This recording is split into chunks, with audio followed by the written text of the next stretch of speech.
You cannot afford to miss a single moment of the next hour. Get ready to have your ideas about sexuality, love, and relationships blown wide open. It's time to get educated, entertained, and enlightened, as well as sexually empowered. You have now tuned into the Tantra Love, Sex, and Intimacy Show. Now, here's your host, Tanya Diamond. Hi there, everybody. It's a Thursday. It's a great day to talk about Tantra, love, sex, and intimacy. And today, I have this wonderful woman across from me, Katherin Scott, and she is known as the dating coach. Hello. Hi, Tanya. It's so great to see you again. I'm thinking we're going to have some fun here. I think so. We really like each other, so this is bound to be a great show. So, Katherin, the dating coach, what the heck have you been up to in the dating world? Well, working with people to get dates for them, for heaven's sakes. You know, I've actually just finished my ebook. My membership site is just about ready to launch. The book should be going to the publisher by the end of the year. I know I keep saying that, but this time I really mean it. She's writing a book, or she's written a book. I've written a book, you bet, and written a whole bunch of ebooks to go with it, and the membership site is just awesome. I've written 40 articles. I've done probably 12 interviews so far, and I've got another 4 to 5 lined up with all these dating experts, you know, and it's like, you know, people need to hear other opinions and different ways of doing things and my approach, and anyway, it's just been really fun. So, dating, I mean, what's going on in the world of dating today? I mean, isn't it all just done by internet? I mean, people don't meet each other anymore, do they? We just like cyber each other, or what? You know, that's the problem, is that people get into that online dating mode, and it's an illusion of intimacy. It's just 7% of the communication is the words. And, you know, I tell people all the time, if you are online dating and you, quote unquote, have a relationship with someone that you've been online dating for 2 months, I'm really frightened for you, because you don't even know them, and yet they're passing really intimate information back and forth. And I say, well, get on the phone. So they get on the phone, and I say, okay, meet. Then they meet, and they freak out because they don't match, right? And yet they got so close on the email because it was easy to hide behind the screen. So what I teach people to do is how to actually know exactly what they want in a mate. Now, you know, people will spend time figuring out what they want in a car or a pair of shoes. A latte. Or a latte. Oh, my gosh. Yes, absolutely, a latte. And then I say, well, what do you want, you know, in terms of relationship? And guys will say, well, I want a woman. I go, well, look, over there, there's one. Okay, my work is done. Thank you. You can pay me now. A woman that likes sex. Yeah, and then they say, oh, no, I'm really picky. I go, great, then tell me some of the things that you're picky about. And they can't. Well, you know, it's like when I ask people to answer the question, I feel loved when? Exactly. And they look at me like, I don't know. Yeah. I don't know. Can I express that? I was told I shouldn't say that. Right. So how do you make your partner successful when you can't even answer those questions for yourself? Exactly. So, you know, I did the online. I was one of the, you know, people doing the weekly way back when, before they even had voice things and online things. You know, you'd send letters back and forth. That was a blast. I really, you know, I am taken by the word. I have to tell you, I am quite smitten by a man that can turn out a prose. I'm auditory. Are you? A guy just needs a deep, sexy voice, and we're all looking at Gary right now. Yeah. I am totally auditory.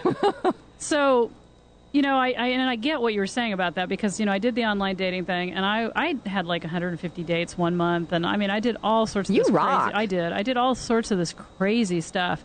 And I have to say, you know, I didn't meet a lot of scary people. Mm-hmm. I mean, I met a few, but I didn't meet them. You know, the few that made my hair kind of stand up in the back of my neck. Even though they didn't say anything wrong, I was just kind of like, No, you've got a good intuitive hit. Yeah, there's something just not right here. But the eHarmony thing, you know, that just didn't hit it for me, because it doesn't, I don't even fit into any of those categories, so that was tough, right? Can I just mention about eHarmony? Because people ask me all the time, so which site should I be on? Right. And honestly, I tell them Match.com, because it has the largest database in the world. By the way, we here in Seattle have the most people online dating anywhere in the world. You're kidding. Wow. I kid you not. Two reasons, I think, is that Kiss.com was the first picture personals, and it was started here in Seattle, so we're kind of used to that. Right. And the second thing is we have a lot of techies who like to hide behind the computer. Okay, right. Easier to do that, right? Yeah. So anywhere in the world, we have the biggest number. But it's a cleaner site. So many of the sites are fed from porn sites. Wow. Yeah. But not Match.com, and they actually do check. And if you find someone on there that's really not doing what they're supposed to be doing, or they have a history of domestic violence or someone, they will take them off. They will definitely take them off. That's a good thing. So if you were going to do that, Match.com. But now, But wait a minute, I got to talk about eHarmony. Yeah. Okay. eHarmony, the reason that they make up the matches is because they have such a small database. They don't want you to know that. They charge this astronomical fee every single month, have a small database, and then if you're lucky, here in Seattle, they can hook you up with someone in Virginia. Uh-oh, that doesn't sound good. Well, if you like to travel, across the country, I guess. But, that's what happens. And they really don't have a lot of people local to match you up with. And that what they tell you is you're not matchable. Oh, that's a bummer. Yeah. That doesn't feel good. Hey, and if you're out there listening and you want to call in at any time about anything that's related to what we're talking about, you can call in, and it's 1-877-230-3062. That's 1-877-230-3062. Or if you're too shy to call in, just drop us an email or jump into the chat room or do something like that, and you can talk with us, and we can answer some questions for you. So then there's, if there's not online dating, then there is the whole, go to a dating coach or go to a service, right? Well, Events and Adventures. I mean, lunch is lunch in a box. It's just lunch. Oh, it's just lunch. Lunch in a box. For two. Or dinner or whatever, I mean, there's a lot of these kind of things going on. One of the things I think would be really fun, and I host them, and I believe you're going to be hosting them too, is speed dating. Yes. Because in terms of efficiency of scale, you get to have 10 to 20 dates in one night. But if you haven't done your work, you're really wasting your time. Your work? Yes. Katherin, what? Yes. And believe it or not, your work is the shortcut. The work? What is the work? The work. Is this like that's a four-letter word. The work. The work. The and process. you told me I couldn't say four-letter words. Darn. The work is understanding exactly who you are, right? How do you feel loved? Okay. Who are you? Exactly. Who you are, okay. Who you are. And the second piece That's is daunting. What exactly do you want? Yeah, but what if I'm flexible? Well, if you are flexible with your non-negotiable requirements, this is going to be fun, I can tell. Your non-negotiable requirements are not flexible. Non-negotiable requirements. Non-negotiable must-have. Like you can't be married. Yeah, that would be one. That would be a good one. That would be a good one. Here's one that a lot of women in their 30s freak out about. They want kids. Yeah. They're heading up to the age of 40, and they really want to be with someone that wants kids. But yet, and it's a non-negotiable, got to have kids. And yet they will not ask until maybe the fourth date, do you want to have kids? We talked about this in I think it was the last show, or one of these shows where I said, we need to get a lot bolder about putting it out on the table, what it is. I mean, if you want kids, you need to say, I want kids. Now, of course, women will say, but a man will freak out like I'm supposed to have kids with him right now. Yeah. Well, then you don't want that man, right? But if he's freaked out, if within the first half-hour coffee date you ask that question, so do you want to have kids? Ever? Right. And he says, no. Ladies, believe him. He's telling the truth. These women think, well, first of all, I shouldn't ask. And then if they do ask, it's like, well, I'll get him to change his mind. Why do we do that? What is so crazy about that? Is just we're that desperate? No, I believe that the women really believe that they can change people, that it's their job to change people. Well, I have a theory about that, and I'm glad you brought that up so beautifully. The deal is, I've been examining this, why women want men to change. When men get into relationships, hope everything stays the same. Exactly. Women get in relationships, hopes everything changes. Right. You know what I realize? It's our evolutionary drive as women to be mothers. Okay, right. I mean, we're created to be mothers. Yes. What do mothers do but see the potential in their children? If we couldn't see potential, right, we couldn't raise children. Right. And so I think what happens is it's not that we actually want men to change, because I think we can separate who they are and their behaviors. Mm-hmm. Because we have to do that, right, with kids. Yes. So I think when we get into a relationship, we're looking at a man who, we're seeing his potential. but we're also seeing that his behaviors are not matching that. Mm-hmm. So, I'll have a man say to me, and this happens to me a lot, well, I want you to love me for who I am. And I'm like, well, I do love you for who you are. I just don't like what you're doing. Right. Now, this to me are two different things. But Gary would look at this and go, what do you mean? Are they the same? Most men think that what they're doing is the same as who they are. No. And you're right. I agree with you totally. Number one, I agree that we haven't passed any farther than caveman days in terms of how we're wired. And secondly, I think that women are there to grow potential in people. So that doesn't sound like it's working too well, though. No, because not a lot of women get it, right? A lot of women also think that they need to have instant chemistry when they meet a man. And that is so not right. Yeah. So not right. Right. There's a lot of different chemistries out there. We talked about procreation chemistry, where you just have to have them when you see them. Right. Doesn't always make for a good relationship later. I mean, it's not the reason. It's an opposite immune system. It's not necessarily the reason to have a relationship. Exactly. You'd have good babies together, but, Yeah. It's good, strong, healthy stock. There's a reason to do that. Yeah. But I love what you were saying about being able to put it out on the line in those non-negotiable items. I mean, I've always prided myself in my extreme flexibility, and Gary's going to laugh again, in many more ways than one. But in this instant of mental flexibility and seeing people's potential, and it's gotten me a lot of trouble in relationships. Yeah, because we don't want to always be there to mold someone and help someone. We have to know that what we see is the basis of what we get.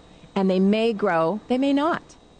But if you're with someone and you're not happy about the bottom line and you're thinking you're going to change them into this amazing white shining knight, get over yourself, right? You might want to check in with him and see if he's Cinderella, Snow White. I mean, but these things are telling us that love is going to make it happily ever after, Catherine. Yes, but have you ever read the real fairy tales? They're brutal and vicious they are dark. Brutal and vicious. That's true. That's true. I like what Dr. Phil says. It's not happily ever after. It's happily even after. Oh, that's kind of nice. Isn't that nice? Good going, Dr. Phil. But the thing is, when you see that happily ever after the end, we have no idea what happens. They end it right there. That's true. Yeah. So, well, that's why everybody's so, big on the wedding day. Yes. That's just such a huge thing for everybody because that's that fantasy. Exactly. The wedding's perfect and then everything else is perfect ever after. Right. What are some other things that we've got to have on like our bottom line or non-negotiable list? I mean, what kind of things does that look like? Well, those are your value systems. Okay. And so speak to me on that a little bit. What does that look like for somebody? Let's say for you. Okay. Well, yes, I definitely have mine. Yes. You're a strong woman. Let's hear I have my list. Well, one of them is intelligence. He has to have a level of intelligence that I'm looking for. And every woman that I talk to says, oh, yeah, I want an intelligent guy. So what I have them do is actually mind map and dissect what intelligent means to them. And I love it in class. I'll take 3 women, 3 whiteboards, and tell them you have to dissect it on the whiteboard. You can't look at anybody else's work. Okay? Right. And they turn around after they're done and they say, wow, these are totally different. So intelligent doesn't mean the same thing to everybody. No, it doesn't. And that's why this working with me, you get to dissect everything. And if someone says, yeah, I want a guy that's intelligent. Okay, we don't just stop there. What exactly does that mean? And I make them dissect it, and then they come up with a conversational question that they can ask. It's not an interrogation, and it's not an interview. You guys understand this. It's a conversational question. Do you know what Mensa is? Yeah. Well, no, the question I ask is, so tell me, what books are you reading right now? And I've had everything from, oh, thank God I graduated from college. I never had to read another book. Oh, yeah. Okay. To, I don't read books. I read magazines. And I said, well, that's great. What kind of magazines? Bite, Mad, Maxim. Yeah. And I'm like, well, thank you very much. Okay. And other people that say, well, I'm reading this self-help book, and I'm reading this spiritual book, and I'm reading this book for work. And I'm like, yeah, tell me more. Okay. So, I mean, I can't get over the fact that it seems a little unromantic and harsh. Yes, exactly. And I'm not going to hide behind that and say, no, it's not. That's the point. And working with me is strategic business planning to find true love. And yes, I just removed all of that wonderful, warm, fuzzy stuff. You mean we're not going to look across the room and see each other's eyes and don't care if we have the same cleanliness habits? Well, and don't care if anything matches up? Here's the thing. Once you do the work and you know your non-negotiables, That person walks in the room and you know instantly it's them. That is the magic. Oh, I see. And that's almost like manifesting, because when you have a really clear intent about what you want, yes, then it usually appears. Exactly. And so being flexible like me is not really a good idea. It's kind of wishy-washy. If you're flexible in your desires and your wants, but your needs and your non-negotiables are understood and developed. Say that again. If you're flexible in your needs and your wants, your desires and your wants. Your desires and your want, you can be flexible. Right, but your must-haves have to be what you understand is in stone. That's your value system. That's intense. Intense. I think I'm going to have to come see you. I think I'm way too flexible out there in that kind of belief system that, it's all good. It's all good, and it isn't. It isn't. You got to really focus on what you want. And I remember talking to another a counselor one time about this. I'm really lucky. Most of my friends are psychotherapists. It's really helpful for me. And he says to me, "You are so picky. You will never find that person." I said, "Are you kidding me?" Well, see, now, thank you for bringing that up, because, that's part of what, I think is cold. Like, I see a woman that says, I just don't want to date a man unless he's financially successful. Mm-hmm. And I think, oh, my God, that's horrible. The question I ask her is, are you? Because that's the third part. Oh. Number one is understanding who you are. Number two is understanding exactly what you want. Number three is to narrow the gaps between the two. Now, you're not looking for your absolute sameness, like the Jerry Seinfeld episode, when he dated the gal who was just like him, because that's called boring. You're looking for your value system to be very similar to the person that you're wanting. So if you're totally in debt and you want a guy that's financially stable, you're wanting to be rescued. Oh, that's interesting. Yeah. Yeah. So obviously we know that programming from our parents creates a lot of what we're settling for or saying is okay. Yes. And so what I'm hearing you say is you can go online and kind of throw out some generic terms like, I want somebody that's attractive, intelligent, blah, blah, blah. I want someone who eats and walks. You ever see that? Eats and walks? That's what they put in there. It's so generic. It drives me crazy. I like walks on the beach. I like to eat in restaurants. It's like everybody eats and walks, I mean, I've always thought that was pretty funny. So we could go and do something generic like that. Or we can, be a little more specific, do something like eHarmony, which asks us the questions for us. Or we can throw ourselves out there at events and adventures and have fun. Or we can actually do some work around relationships, which is what you are saying you do. So the dating coach isn't really about let me get you dates as much as it is about, because this other thing is just about us finding people in some fashion. Right. And I know a lot of people at It's Just Lunch and wonderful matchmakers. Absolutely. But I don't do that. Right. So you're about saying, all right, obviously if you've gotten to this point where you want to see the dating coach, Katherin, you are realizing that the way you're dating just isn't working. Right. Or the type of people you're attracting just isn't working for you. So we come into you and we get some reality. Exactly. Now, my style is called compassionately mischievous. Oh, I like that. And by that I mean I'm very compassionate. Mine's just obnoxious. That's why I like you so much, Tanya. Because I'm very compassionate about people and where they are and their stuckness and their relationship patterns and all that kind of stuff. And I will bust them, but in a very mischievous way. Because if it's not lighthearted, then people don't get it. They get very defensive. But I am absolutely blatant in my feedback to people. And so much of the time, I'll get ab reactions. I'll get, oh my God, how did you know that? It's like, I want to get real so we can move through this. Right. So in the dating, in this thing about finding out what your non-negotiables are and all that stuff, where does sex fall in there? I mean, do you actually because one of my questions, first date questions, which always just shocks everybody, is I'll look across the table and I'll say, so how often do you like to have sex? And you were wondering why you freak guys out. Yeah, I know. I was asking Katherin before, why are men scared of me? Well, I think you already know where I stand on the sex issue, and that is after they meet your requirements, after you know that you meet theirs, they meet yours, then 3 months at least down the road together in an exclusive, pre-committed relationships, then you can have sex.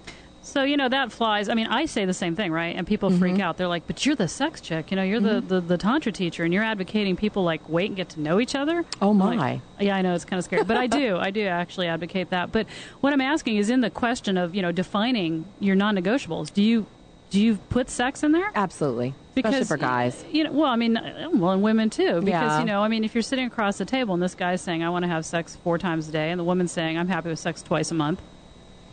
What do you do with that? Those poor women. I know. Well, frankly, poor guys. Yeah, I was answering a question from somebody, a man the other day that said, there's just so many women that don't like sex, and I said, actually, there's so many women that are sad and frustrated and have never actually experienced really great sex, so they don't think they like sex. Exactly. Exactly. And guys don't understand that not taking out the garbage is tied to not getting sex. What?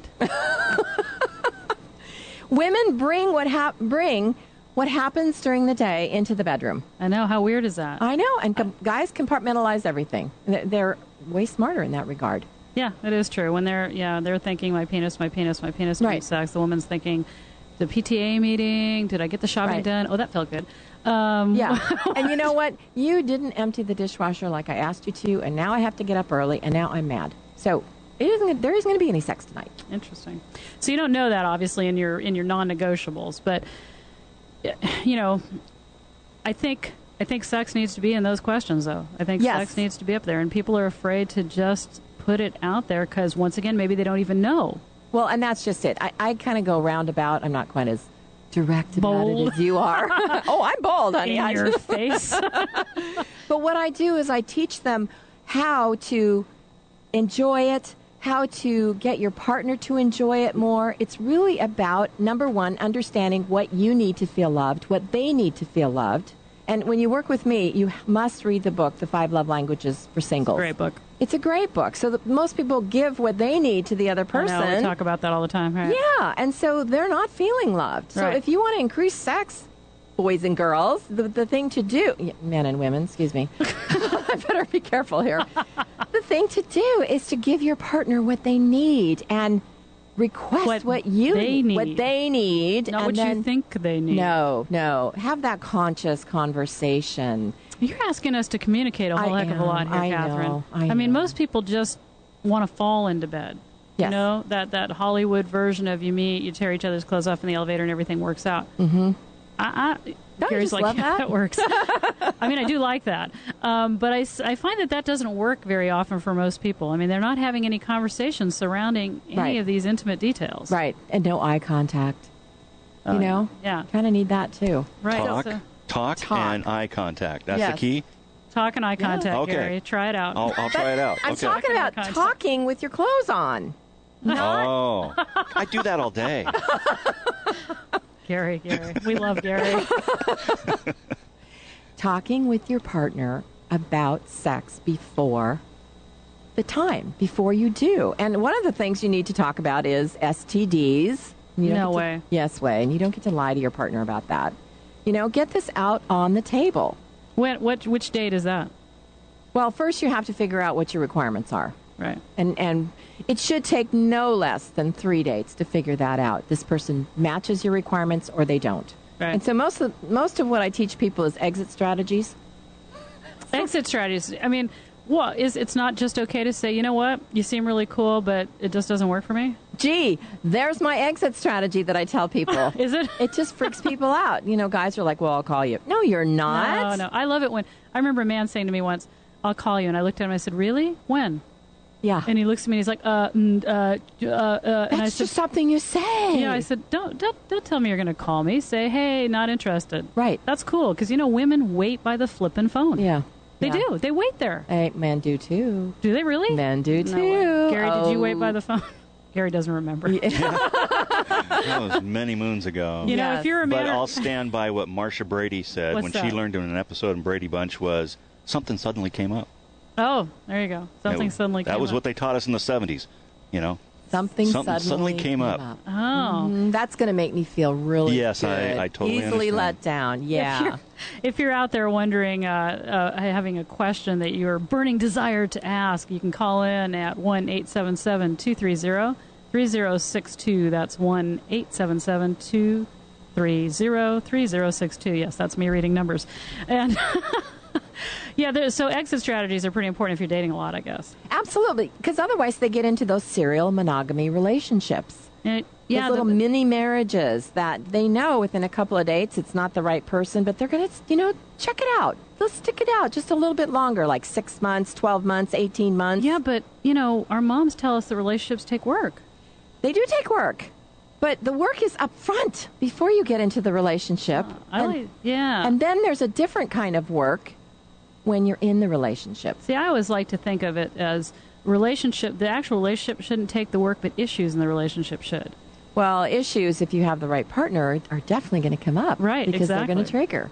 Triggering is good? Triggering is great. We are going to be talking about dating and triggering and sex and Tantra and more things in just a few minutes after we come back from a break. We'll see you in a few.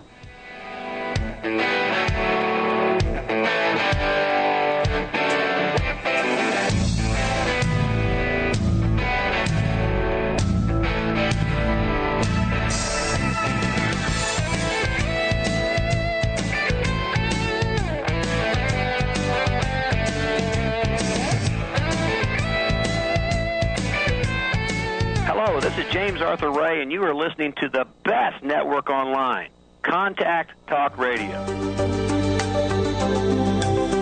Are you one of the 40 million sexless couples in the U.S.?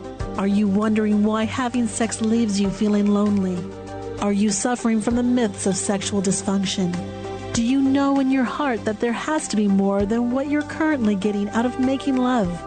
To rid yourself of sexual ignorance, get more out of your lovemaking, and find out more about spiritual sexual connection, then you need to check out www.thetantrateacher.com to receive your free copy of the ebook called Secrets of the Tantra Teacher. Don't suffer another minute without the sexual loving and ecstatic bliss you were born to receive. Get to www.thetantrateacher.com right now. That's www.thetantrateacher.com. This is ContactTalkRadio.com. Consciousness in action.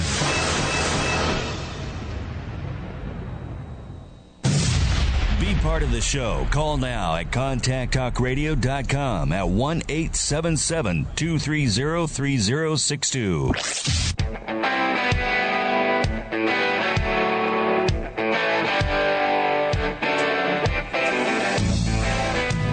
So we are back on this Thursday talking about Tantra love, sex, and intimacy, and I'm with Coach Katherin, the dating coach.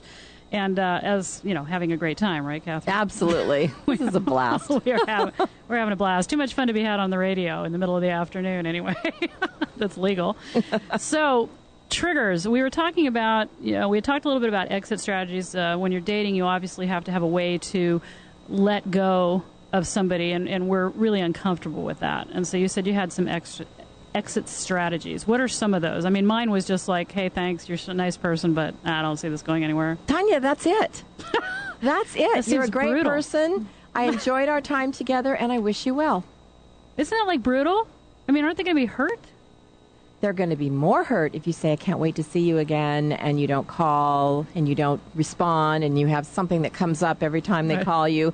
No, that's crazy. That's just leading people on. We need to be bold in our conversations. Bold? I call it courageous conversations. Wow. Yes. Wow. It's right up my alley. Yes. And, people will say, oh, I'm really courageous. I said, really? You want to have a courageous conversation? They look at me like, oh, my gosh, no. That's what happens when I say, do you want to come on my radio show? Yeah. Oh, no. A lot of courageous people come on my radio show. Yeah. So, I don't know why. It's like, what is it? Nice girls aren't supposed to say that, or we're too afraid to put ourselves out. I mean, why is it we're so mealy-mouthed? We were taught that. We were taught not to expect to get what you want in life. Don't ask. Especially don't use the word want. That's part of what I teach people, is to understand how to have this courageous conversation, is to start with I feel, then go into I think, and then I want. I have so many women that say to me, I can't say that word. I said, what word? Well, I can't say it. A four-letter word? Exactly. And so what I make them do... Want. Yes. The first thing I make them do is to go and get a tiara. A tiara? A tiara. And some high heels. And to wear that tiara... Tassels? Can I wear the tassels, too? Gary's over there doing the tassel twirl. No, the tiara and the high heels, and to wear it proudly in your house. And every single thing you do, the whole time you're there, you use the word want. No.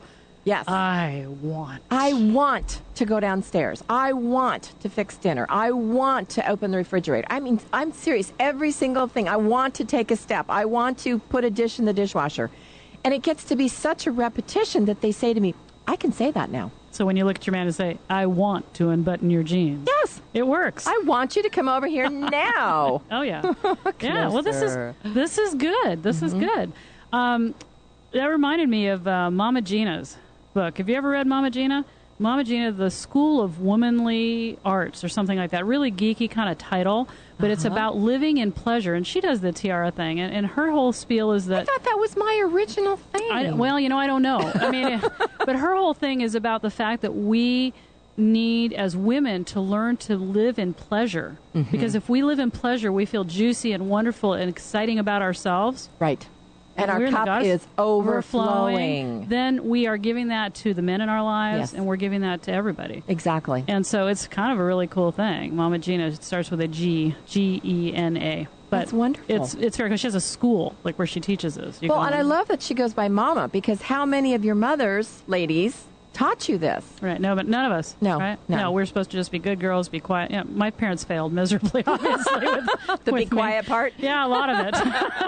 Don't ask for what you want, all that stuff. So what you had said earlier, that when you're actually in a good relationship, you're going to get triggered. Yes.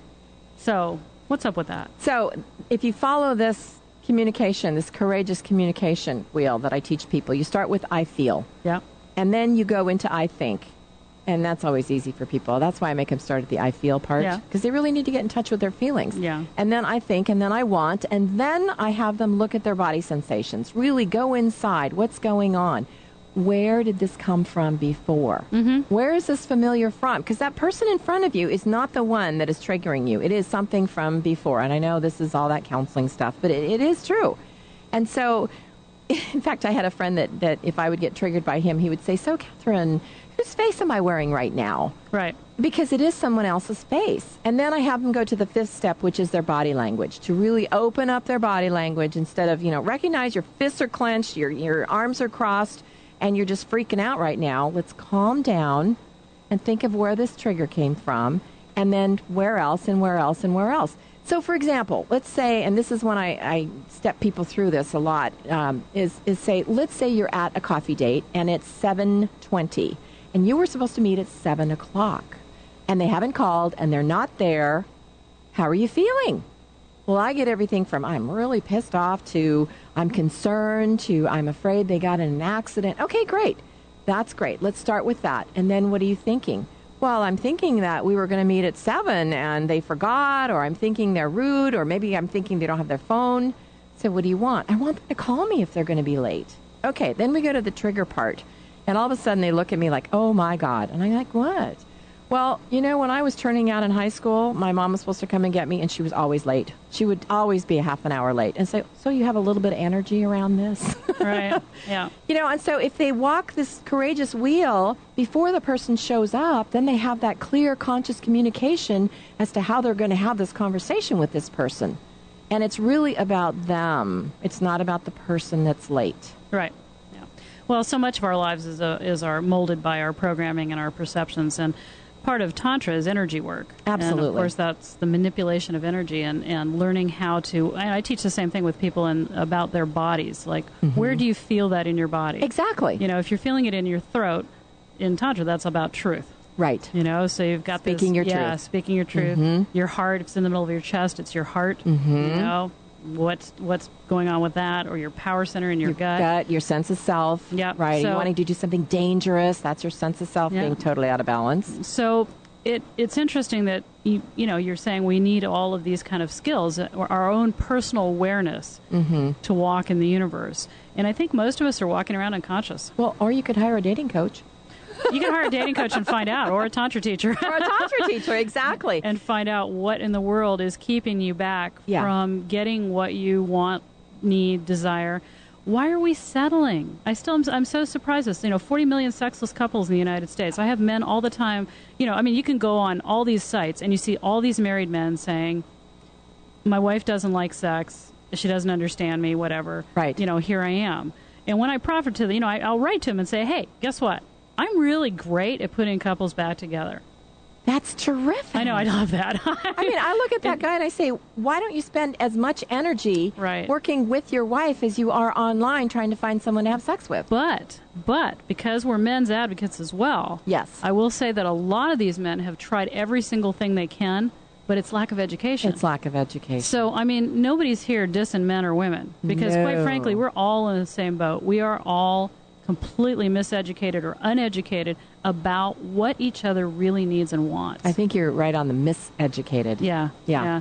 We learn about procreation sex in high school. Mm-hmm. That's who puts, what, where, and that kind of stuff. But that's about it. If you're lucky, though.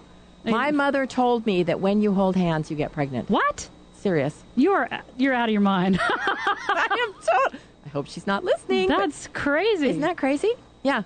Wow. Yeah. So, you didn't hold hands. You had sex, but you didn't hold hands?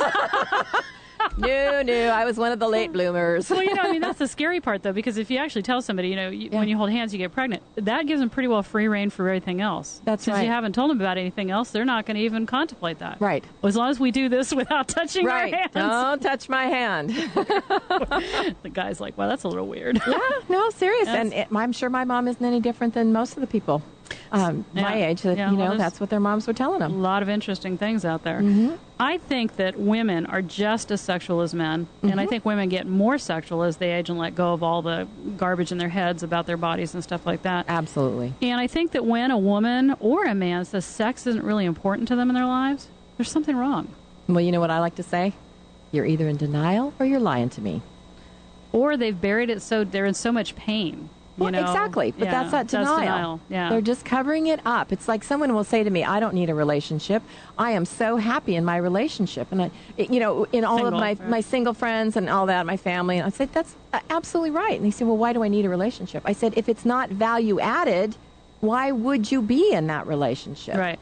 Sex, the same thing then. If a woman has been having sex over and over again in a way that doesn't fill her soul. Right. She becomes disinterested. Exactly. And she starts to realize, well, if that's really all there is, she doesn't know any better. Then I don't want to do that. Right. And so no matter what and most men then try to come in with technique. Yeah. So, they go out and they read books. I talk to some very, very nice men that are, just they don't know what to do, They're not having sex, they don't know what to do. And it's like, well, you show me the techniques that'll make her happy. And I'm like, it's not about your fingers or your tongue or whatever. No. It's about, can you connect to her soul? You actually have to come back. And I can actually teach people rituals in 10 minutes that put them back in a space where they haven't been in years. Isn't that fabulous? It is. It's great that we're out there helping people to say you don't have to live like this. No, do not settle. Absolutely do not settle. And there is really nothing makes me sadder than men and women saying sex just doesn't matter anymore. It's just not important. Right. They've given up. We think in Hollywood, we believe that all the single people are having sex, all the married people aren't. And are the single people really out there having lots of sex, do you think? Some. You're saying 3 months. Yeah. Wait 3 months. Honestly. And does anybody follow that advice, Coach Kathy? The ones that finally get it and have had enough pain in relationships, and they'll say, what, 3 months? And I said, have you ever waited 3 months? No. Would you be willing to try it once? Yes. So they try it, and then they, oh my gosh, what a difference. I actually love this person. I actually know this person. It's just so different this time. I know. That's the whole point. I had to actually not even make out. I did this started this trial a long time ago, decided, what happens if I actually get to know the person before I sleep with them? Because a lot of women, we have sex and we release oxytocin and we think we're in a relationship. Yeah. We actually bond. Right. And so that's what the sex does. Right. And then we can't actually think about whether or not this person's appropriate. We just think about how to make them appropriate into the relationship that we're having. We go down that road. Right? Big time. So I kind of did this experiment and decided to date without, doing that. And it was pretty interesting to remove myself. I didn't even make out, so I don't know what you tell people, but I tell people, hey, don't even make out. Once you start kissing, once you start doing that, you need to wait a little while before you even start that. Are you saying go cold turkey to the 3-month mark, or what do you allow? What do I allow? I don't say go cold turkey, but I just say after the 3 dates maximum, when you can tell me that these people meet your non-negotiable requirements and that you know what they are, right? That then it's okay to start getting, touchy-feely. Because a lot of people feel loved by personal touch. And so if you're one of those people and you're not holding hands and you're not locking arms and you're not, hugging each other on the couch when you're watching movies, they're not going to feel loved. Okay, but that's different than making out and oral sex and everything but intercourse, right? Well, I don't believe in Clinton sex, so sex is sex. You don't get to say I don't have sex and it's really Clinton sex, right? Oh, okay. So when you're using the word sex, you're saying keep your clothes keep your clothes on? Keep your clothes on. Absolutely. Because that's not clear to a lot of people, That's true. I mean, we do get clear about that because it's not, especially the kids nowadays. I got a call from a guy who said he was a virgin and needed some help. And I'm like, after questioning him for a while, I found out he does everything but ejaculate into the woman. So he's still a virgin because he hasn't ejaculated. I was like, well, that's pushing that envelope on that word. You think? But yeah. So I mean, I think there definitely needs to be some clarity in what that means. Yeah. And so, okay, you've got us down to the non-negotiables. You've got us down to 3 months with our clothes on. What about sexual compatibility? I mean, because you're talking about 3 months, in an exclusive type. What happens if all of a sudden the clothes come off and... Well, if you really know yourself and you really have done the work about what you want in a relationship, then you are growing that love. Men are still wired like they were in the caveman days. They have to be physically attracted to the woman first and foremost. Right. And we are so mean to men, saying, oh, they're so shallow when they do that. No, it's how they're wired, and it really is a must. So the first question I have men ask themselves is, am I attracted to her? Well, I mean, why would you be with somebody you weren't? But women shouldn't be over the top attracted to a guy. No? No. What? So men, first and foremost... I have to let go of the 36-year-olds, Katherin? I'm not saying that. First and foremost, must be attracted to the woman. Then they fall in love with her heart qualities and then her mind qualities. And this is why, ladies, when you're meeting a man, he's not asking you about your career. He really doesn't care because he's imagining you naked. Oh. That's what's really going on. And do we dress more naked? No. Oh. Absolutely not. No. So the woman, on the other hand, she needs to fall in love with his mind qualities first. His mind, right? Then his heart qualities. And then she falls in love with him physically. So she's growing her love for him. Hopefully his is growing too, but his is already, the attraction is there, then the love grows. So what happens is the first question I have women ask out of their non-negotiable questions is to themselves, can I ever imagine myself kissing this man? Now, if the answer is yes, now... then, okay, ladies, run screaming because it's probably a bad boy. It's the opposite. It's, the procreation coming on. That's not what we're looking for. And if the answer is, oh, no way, never, go, leave, because I'm not asking you to be with someone that you're repulsed by. But if the answer is, yeah, I think so, perfect. Somewhere in the middle. Somewhere in the middle. And by the time that the 3 months goes around, by the time you know that they meet your non-negotiables, all of a sudden, you're just hot for him. He becomes incredibly gorgeous and attractive, and the chemistry is there, so you've grown that together.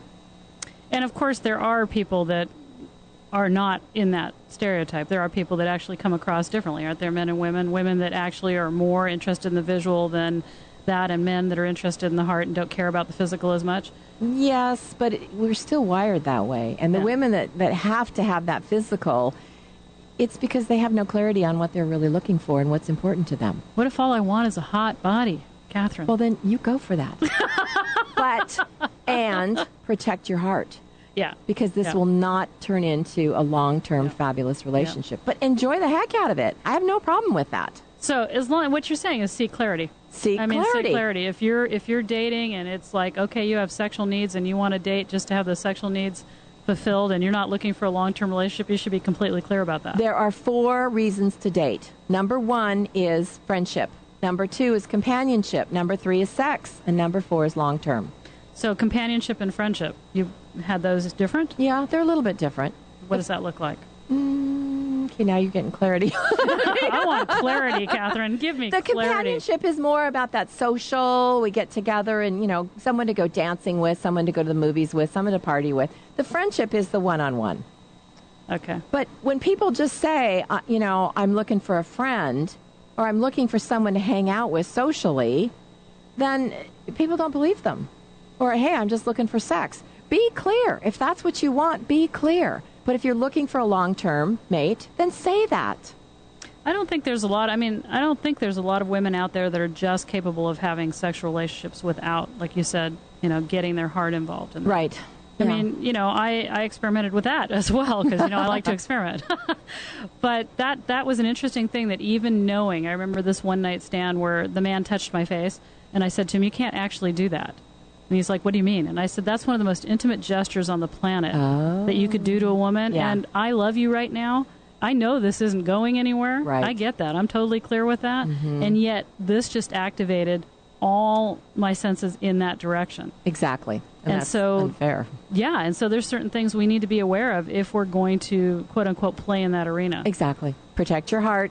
And make no illusion that this is going to go somewhere into a long-term relationship. So I think a lot of women are trying to do that to be cool. Yes. Yes. You think that? I think there's a lot of wounding going on in that. They're very confused. And a lot of women think that if they get sex, they're being loved. Because they don't understand the difference. And that there is a difference. Well, my famous thing when I was younger was that, it took me till I was 27 to realize that an erection was not a profound expression of love. I know that's funny. That's very well said, though. Right? But, I mean, there's a lot of women that believe that. Yes, exactly. And, I mean, maybe it should be that. I don't know, in some, spiritual out there in the, heavenly Tantra world or something that's the case. But it's not. It's not. And I think there's a lot of starry-eyed women that somehow still believe that. Yeah. Or want to believe that. Yeah. And the same way with attraction. He's attracted to me, therefore we have good ability to be in a committed relationship. Exactly. I always think that, I tell people that I don't think love, I use the word grow love, and I had a show where I was talking about the fact that I believe love, and I haven't shared this with you yet, love is something that is self-created. We know that, right? I mean, your ability to love somebody is not because of somebody else. No. You create a space of love that you can share with somebody. But that love is also, to me, not a real reason to have, it's not the only reason to have a relationship. No. I mean, because that's an emotion. Yes. And it moves and it flows and it ebbs. But you can be completely, quote unquote, in love or in the space of love for somebody and be totally incompatible. Exactly. And yet we seem to put that on as one of the big, but I love him. Right. One and the same. Mm-hmm. But I love him, so it's okay that he beats me. Oh, I was just going to go there in domestic violence. That's exactly what they say. But I love him. Well, the question I ask is, do you love yourself? Right. Because you can never love anyone more than you love yourself. So start there. Yeah, well, that would be a good thing to do. Mm-hmm. And when people tell me they fall out of love, I'm like, you didn't actually fall out of love with that person. You're just choosing not to be engaged in love anymore. Exactly. Because it is the self-created thing. A lot of people are just totally flabbergasted when I say that, that we create our state of love. And I even go so bold to say that the love you have for your child, your friend, your partner, it's all the same love. It just is the intent you place on it. Exactly. And yet we want this illusion of that romantic love holding out at that pinnacle.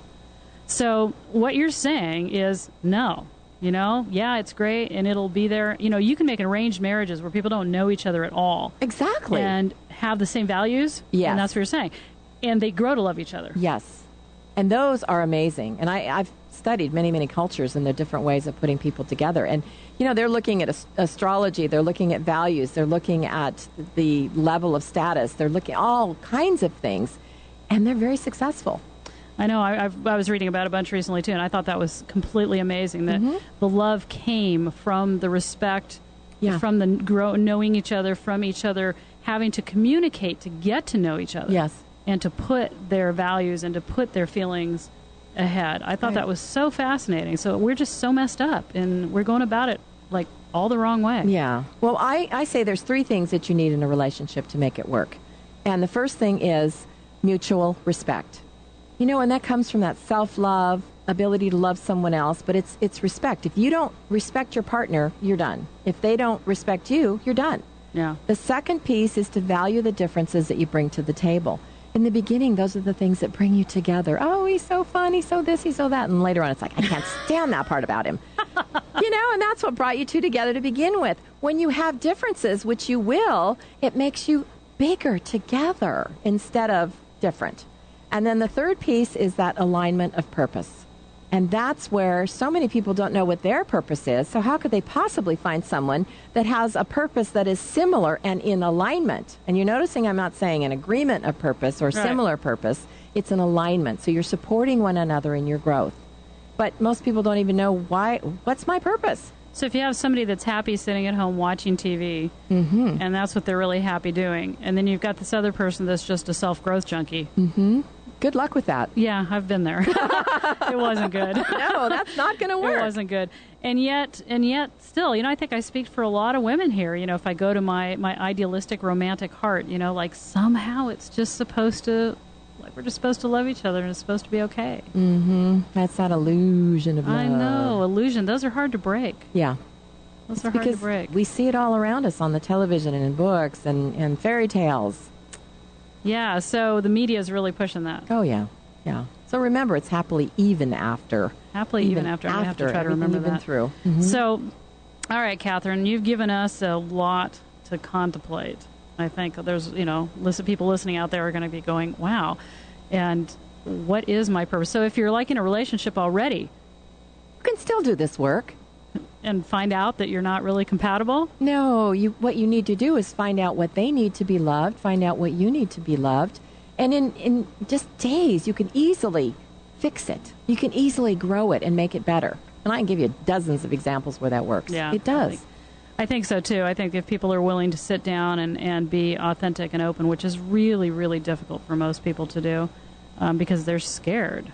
That's that courageous conversation. I have no guts, no glory tattooed on my ankle. You know that, right? Yes, I know. Yeah. Authentic needs to be on there, too. I love courageous conversations, and I think there needs to be more of them. You were talking about hosting speed dating, and people can find that. We're going to give everybody your site in just a minute. And you said, yeah, I'm doing that, too, because I'm doing Tantra speed dating. Ooh, I like that. I know. Does that sound fun? It does. We do keep our clothes on. But other than that, I think it's going to be a whole lot of fun.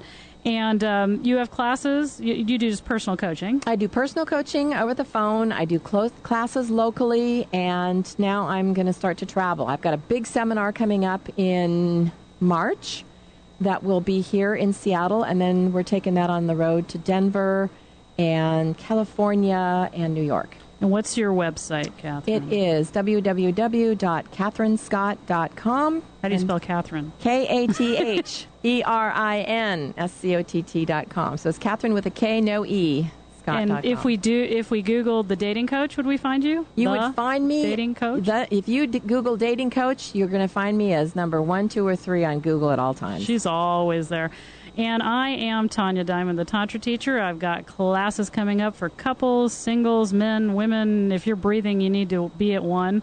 And yes, the multi-orgasmic man, lengthening your penis through tantric exercises. Can you believe that one? And Tantra speed dating coming up in November.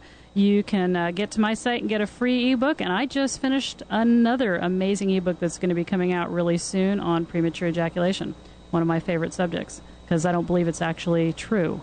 So, wow, you've been lied to about premature ejaculation, and I'll be telling you about that really soon. So get to the site, both sites, one site, the other site, all of them. I'm saying hi to Craig, my business manager now. You can get to www.learningtantra.com for your free ebook. Please go to thetantrateacher.com. And, Katherin, it has been super fun. This is always fun to see you. This is fabulous. Thank you so much for inviting me. You're very welcome, and I'll be having you back, of course, and we'll talk more about all these wonderful things. I look forward to it. And Gary, thank you for your input today at the show. He's given us the thumbs up. It's because I didn't have my mic on. Sorry. Thumbs up. Yes, you're welcome. You're great. And y'all take care, and we will see you here next Thursday with a surprise guest, one of the producers here from the show. You have been listening to the Tantra, Love, Sex, and Intimacy Show with your host, Tanya Diamond. Don't miss next week's show at Thursday at 1 p.m. Pacific Standard Time.